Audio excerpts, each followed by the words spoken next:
बस प्रभु टैक्स में पास करवा दे, बाकी तो सब मैं अपने आप मैनेज कर लूँगा। भगवान टैक्स देख ले, टैक्स।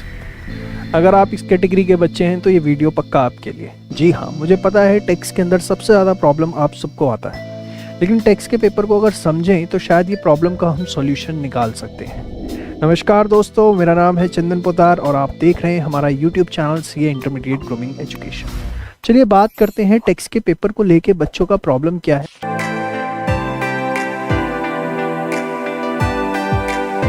बड़ा ही सिंपल सरल तरीका आप लोगों के लिए लेके आया हूँ। देखो, आप टैक्स के पेपर को समझो कि इसकी प्रॉब्लम क्या है। प्रॉब्लम ये है कि आपको ऐसा नहीं है कि क्वेश्चन सॉल्व करने नहीं आते, भाई इसमें प्लस माइनस ही तो करना होता है, इससे ज़्यादा होता क्या है। प्रॉब्लम ये है कि आपको प्रोविजन ही टाइमली रिकॉल नहीं हो पाते, क्योंकि इतने सारे प्रोविजन है इनकम टैक्स और जीएसटी के मिला करके कि आपको अगर टाइमली प्रोविजन याद आ जाए तो क्वेश्चन करने में दिक्कत ना हो। अब प्रोविजन कैसे टाइमली रिकॉल करें, उसका तरीका क्या होना चाहिए। तो भैया इसके लिए आपको हर कोई एक ही एडवाइस देता है कि आप रिवीजन करो। तो आपके सामने प्रॉब्लम ये आता है, भाई रेगुलर रिवीजन भी कैसे कर लें, इतने सारे नोट्स हैं, 4 रजिस्टर बना चुके हैं इनकम टैक्स के, जीएसटी के। रिवाइज करना प्रैक्टिकली पॉसिबल नहीं है क्योंकि दूसरे सब्जेक्ट्स भी हमारे पास हैं। तो देखिए, इसका सबसे बढ़िया सोल्यूशन आपके पास है परफेक्ट रिवीजन बुक के अंदर। देखिए, परफेक्ट रिवीजन बुक के अंदर जो है आपके पास 20 है, 20 पेजेस मोटे मोटे इनकम टैक्स के हैं और मोटे मोटे इतने ही पेजेस आपको जीएसटी के मिलेंगे। सिर्फ आप ये वाला जो कंटेंट है अगर आप पढ़ लें इस तरीके से कि आज इनकम टैक्स अगले दिन जीएसटी, विश्वास मानिए टैक्स के पेपर के अंदर आप एक टांग पर खड़े होकर नाचेंगे और कहेंगे कि यही वो पेपर है जिसके अंदर मेरे सबसे ज्यादा नंबर आ सकते हैं।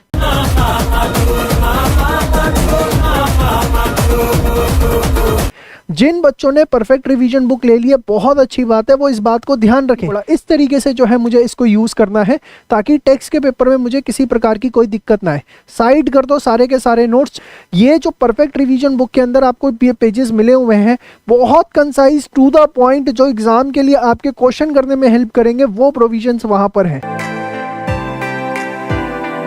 आपको क्या करना है, बेसिकली जब इनकम टैक्स के न्यूमेरिकल कर रहे होते हैं, इसके वर्किंग नोट्स के अंदर आपको जो प्रोविजंस होते हैं वो लिखने होते हैं। जैसे चिल्ड्रन एजुकेशन अलाउंस है या हॉस्टल अलाउंस है। हॉस्टल अलाउंस है जैसे उसमें 300 रुपए पर मंथ पर चाइल्ड का आपको डिडक्शन अगर मिल रहा है, तो ये बात आपको लिखनी पड़ेगी। ये नहीं है कि सीधे आपने क्वेश्चन में लिख दी। पीजीबीपी के अंदर अगर सेक्शन 32 है, आपको डेप्रिसिएशन पता है प्लांट एंड मशीनरी में 15% लेना है, तो ये बात आपको वर्किंग नोट में लिखनी पड़ेगी। As per the provisions of income tax act 1961, जो प्लांट एंड मशीनरी है उसके ऊपर डेप्रिसिएशन 15% अलाउड। आप लोग ये सोचते हैं कि जो मेरे दिमाग में आ रहा है सीधे उससे मैंने न्यूमेरिकल निकाल दिया और मुझे पूरे नंबर मिल जाएंगे। सिर्फ 50% मार्क्स एलोकेट होते हैं, ये मैं आपको बता दूं। अगर आपने सारे प्रोविजंस को वर्किंग नोट्स के अंदर एक्सप्लेन नहीं किया तो आपको मार्क्स एलोकेट नहीं होंगे। इनकम टैक्स के अंदर जितने भी प्रोविजंस उस पर्टिकुलर क्वेश्चन के अंदर यूज हो रहे हैं वो सारे के सारे वर्किंग नोट्स में लिखने हैं और टू द एक्सटेंट पॉसिबल आपको कैलकुलेशंस दिखानी होती है। आज के लिए इतना ही, मिलेंगे नेक्स्ट वीडियो में, तब तक के लिए बाय बाय, टेक केयर, जय श्री श्याम।